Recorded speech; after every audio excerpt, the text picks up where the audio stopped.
Kgatlamalalo go tswa SABC Studio 10 Auckland Park Johannesburg re go tsetsa kgaso ya dikgang tsa Setswana a re ketle mmogo ka tshedimosetso. We have adapted the script because we are in the path of renewal, with the lessons of that setback of May 2024. Mo kgasong eno re utlwa fa dipaakanyo tsa puo ya mopresidente wa ANC tsa pegelo ya January 8th di tsamaya ka thelelo. Professor Bengu has played a key role in shaping education and other social policies. Tona ya ntlha ya thuto Sibusiso Bengu o a kgolelwa seabe sa gagwe go bopa lenane la thuto le go fetola masaledi a motsi wa kgethololo. Gore ya maphelo ga itišetse security e netefatsa gore ba šomišana gape le ditšhaba tša borena le maphodisa go netefatsa gore ditleliniki tša rena di a bolokega. Baoki ba kwa tleliniking ya kwa Polokwane ba gapilwe ka dikgoka le go betelelwa. Motho montle Ferikgong a le malatsi a le 10 ngwaga wa 2025 ga ke gape ke le nosi ke tshwarisane le Mphoteme re re madume dumelatlhe.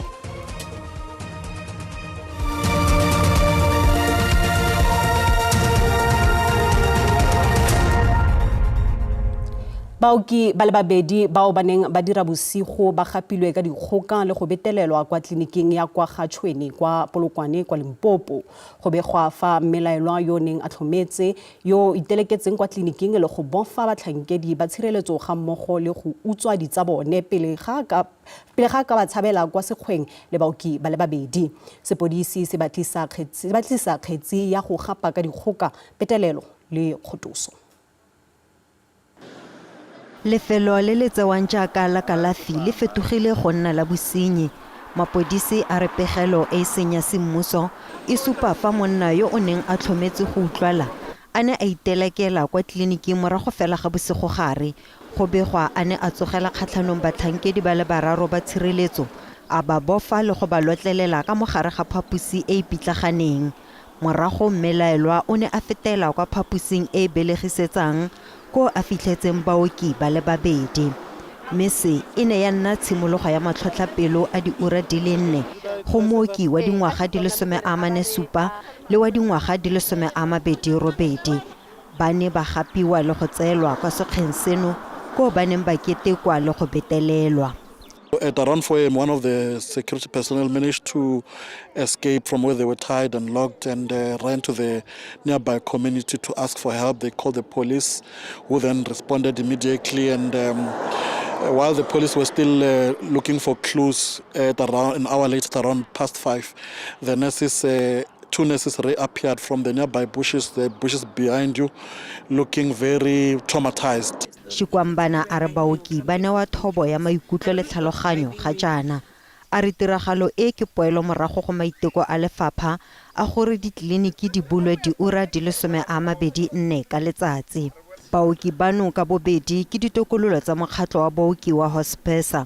Mokgatlho wa re lefapha le letleletse tleliniki go ka rebola ditirelo diura di le 24 ka letsatsi le mororo le sena ditlhokego tsotlhe tsa tshireletsego tse di tlhokegang. We've been saying to management, we need to put the issue of 24 hours on hold due to these safety issues. We are not surprised to see this incident happening today. Mokgatlho o mongwe wa baoki Dinosa o botsolotsa dinonofo tsa batlhankedi ba tshireletsego.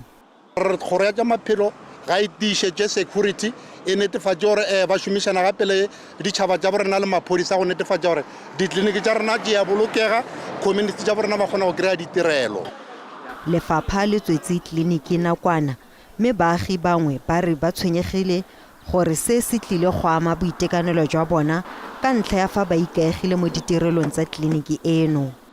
Batho ba le goreng ba ke di-health care tša rena a ba safe because ke batho ba re ba tshepileng re tla tleliniki ra tseba ba thuša bana ba rena, so e ba dirile so that means gore tleliniki ya rena e tlo tswalela.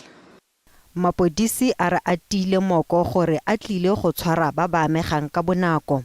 We are definitely going to apprehend him in no time. Our multidisciplinary forces, as you have seen, the FCS and the mounted unit, everyone is here. We are working very hard to ensure that we apprehend the suspect. Mapodisi a batlisisa dikgetse tsa petelelo go gapa ka dikgoka le kgothoso. Kgotlatshekelo ya Magistrata wa Johannesburg e buseditse morago kgetsi kgatlhanong le babelaelwa ba le batlhano ba ba tshwerweng kwa ntlong ya moporesidente wa maloba Nelson Mandela kwa Houghton go sa le gale mo bekeng eno.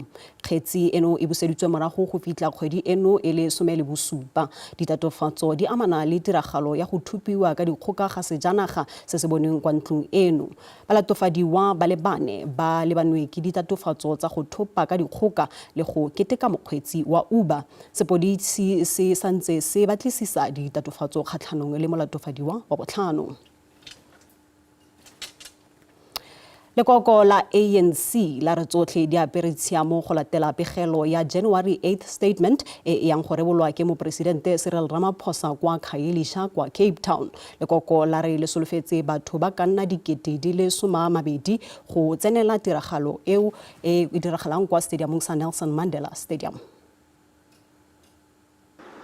Serala se bakanyeditswe keteko moletlo wa bolekgolo le 13 wa ANC.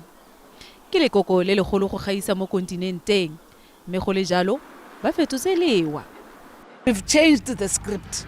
We have adapted the script because we are in the path of renewal, whereas with the lessons of that setback of May 2024. So we think something is going to cook here in the Western Cape.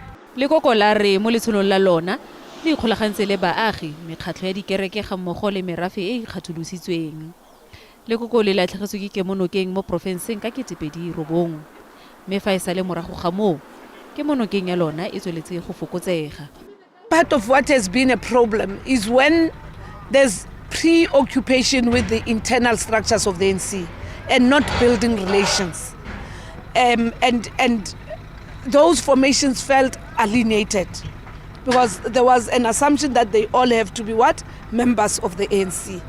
Lekoko la re gareng ga bao ba tla tsenelang tiragalo e go solofetswe mekgatlho e le 23 go tswa kwa ntle ga naga. Semphato sa yona le makoko a mangwe a kgaratlho ga mmogo le baeng ba ba laleditsweng ba le 270. Mokonyane a re o kgotsofetse ka maano a bona. I'm happy. Look, we took a conscious decision to reconnect with the base, to be in Khayelitsha within the community, and it shows that we are able to be present anywhere. I'm quite excited. Go tlhomilwe le tente e kgolo go thusa fa go katlala phetelela. Ditsela dingwe di tla tswalwa go thusa ka kelo ya pharakano.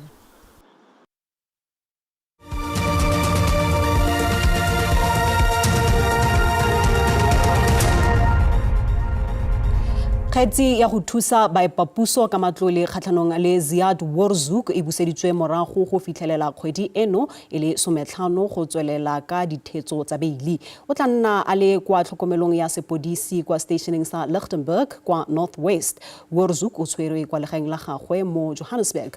Beke e le e fitileng morago ga dipatlisiso tse di tseneletseng tebang le thomelo ya madi e golagangwang le go thusa baepapuso ka matlole. Ziad Worzuk o tlhageletse ka boripana kwa kgotlatshekelo morago ga dipatlisiso tse di tseneletseng mabapi le go fetisa tšhelete go mokgatlho o ikemetseng. Le fa go ntse jalo go ya ka The Hawks, phetiso eo e ne e le go tsibogela kopo ya thuso go akaretsa le tshegetso ya matlole le dibetsa kwa nageng e sele. That is also the reason why we, together with the NPA, are opposing bail. Because we view these as a serious offense. The investigation continues. Whether there are other transactions that happened, that is the subject of our investigation. And of course, guided by the NPA, the investigation continues. There may be other charges that may be added to this one. That is quite correct. Worzuk o solofetswe go tlhagelela gape kwa kgotlatshekelo ka la botlhano go dira kopo ya beili. Sentle Englihihi, SABC News, Lichtenburg.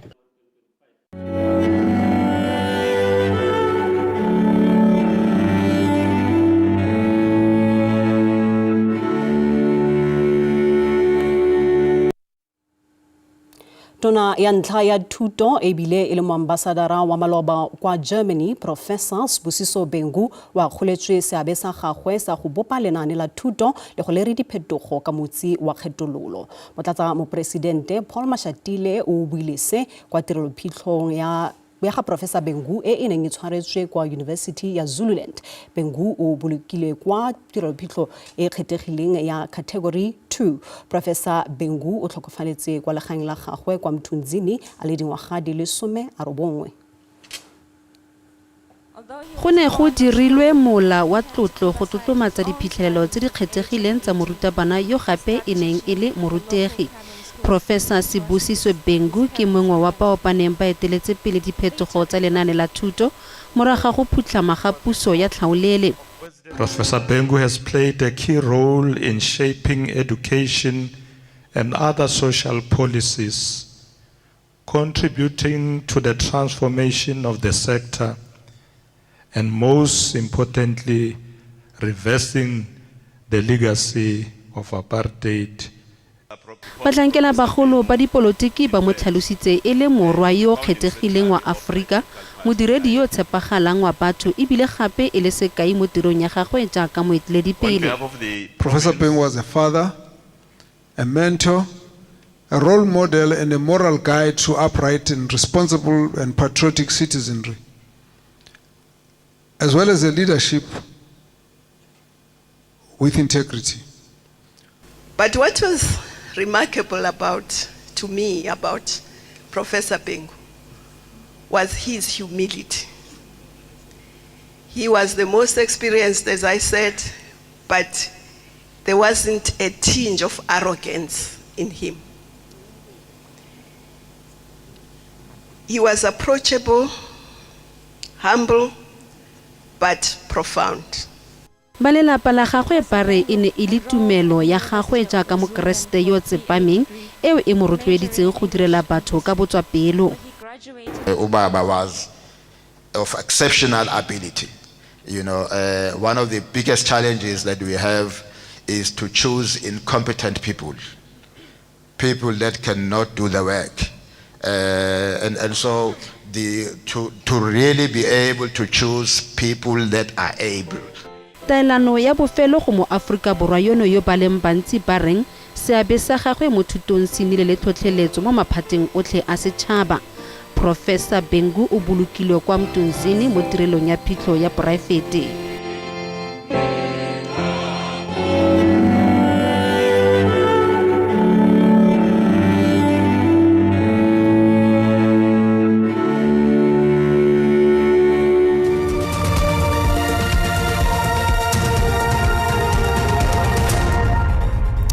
Dikgang di sa roropa motho wetso badiri ba ba sa itumelang ba Albany kwa Virginia kwa Free State ba lopa gore didiriswa tsa Albany di gogelwe morago kwa kgaolong ya Lejweleputswa kwa Free State. Badiri ba rwesa setlamo molato ka go belesetsa badiri ba le 35 ka go romela molaetsa wa WhatsApp.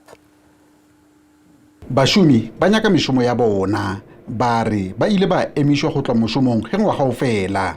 Ba bangwe ba bolela gore ba tshepišitše gore ba tla hwetša megala gore ba tlene mešomong fela ke palofase ya bao ba ile go ba amogela gore ba iponagatše mošomong. Gabeale bašomi ba tlhalošage ba na le mengwaga e 10 go fihla go ye 25 ba šoma lepakeng le gore gabeale ga sešo ba tseba gore bokamoso bo ba swaretše eng. Ke utlwa bohloko ha nna no tjena ke felwa ke mosebetsi ka taba message e ke o le go ngwelwa ka 31 gore mosebetsi wa gona o tsebe ha ke sa apply mosebetsi o fedile. 2018 ka ke tla fumana lengolo lena e le tebo ho tswa bona ha ke fumana ne ke fumana fela lengolo till no se bile ke na 25 years a isa lentse ke kena labor broker ke kena maka ba iteledipele ba setšhaba ba ipiletša go khamphane gore e gomiše sephetho sa bona sa go fokotša batho le gore ba hiriwe sa leruri. Se re skopa mona gore basebetsi ba 35 ba retrenchitsweng unlawfully and illegally ba kgothetswe mosebetsing and then Albania e qale ho sebetsa ke yona kopo ya rona fela hobane mona le batho ba fetang dilemo tse 25 ba sebetsa mona ba retrenchwang ka voice note ya WhatsApp ha re bone le molao ntho ge e ikarabela Tiger Brands ya hlalosa ge ile ya neelana ka kontraka ya gore go hiriwe batho go ka shoma ka lepakeng la borotho mafelong a go fapafapana. Ba hlalosa ge ba ile ba shala morago melao ya maleba eo e laolwago ke kampani ya go hira batho. Ba re dikontraka tše diswa di thomile ka letšatši la mathomo la January. Ishmael Mudiwa, Ditaba tša SABC, Virginia, Free State. Mokgatlo wa barutabana South African Democratic Teachers Union kana SATU kwa Northern Cape wa re go sa duele dikolo madi a Section 21 ao a tshwanetseng go duela didiriswa tsa barutwana tsa thuto go tlile go ama dikolo tse di amegileng mo go maswe fa dikolo di bulwa beke e tlang. Mokgatlo wa re go sa dueleng ga ditirelo tsa botlhokwa go tlile go nna le ditlamorago tse di sa jeseng diwelang mo lenaneng la thuto kwa profenseng. Jaaka dikolo di bulwa mo bekeng e tlang, SATU ya re e tshwengwa ke gore dikolo dingwe mo profenseng di tlile go simolola ngwaga ka nnoto e kwa tlase. Unione ya barutabana ya re lefapha la thuto le reteletswe ke go duela dikolo ka kgwedi ya Motsheganong le ka kgwedi ya Phatwe. Unione ya re ntlha eno ya tshwenya. Department ke yona e dirang gore diskolo di ska tsa tsena ka go feila go patala Section 21. So re tshwenyegile thata gore re bua ka quality education mme ga re nei dikolo le barutabana tseo ba tshwanetseng gore ba di dirise go bona gore education ya rona e nna seo re eletsang gore ka nna shone. Ba Unione ya South Africans on the Revisers ya re go tlhokagala tsereganyo go tswa kantorong e kgolo go netefatsa fa lefapha le dira se se maleba. It's clear that the provincial department doesn't have the means, doesn't have it's dangerous, but doesn't have the capacity to manage the funds. Lefapha la thuto mo profenseng la re tiego ya go neelana ka dibuka kwa dikolong e bakilwe ke tlhokego ya matlole. We apologize for the inconvenience this has caused. Through our engagements and the support of the Premier and Provincial Treasury, we have secured a portion of the funds which will be paid from today. Lefapha la re le ipaakanyeditse go simolola ka ngwaga wa dithuto. Go sa le jalo, SATU ya re dikgwetlho tseo di lebanweng ke lefapha di tshwanelwa ke go efogiwa mo nakong e tlang. Tebogo Msimanga, Dikgang tsa SABC mo Kimberley mo Northern Cape. Wetso kana fa e gatile seretse ya boenole ga jana re go tlogela le ponelopele ya maemo a bosa go fitlha nako e latelang. Wetso pula.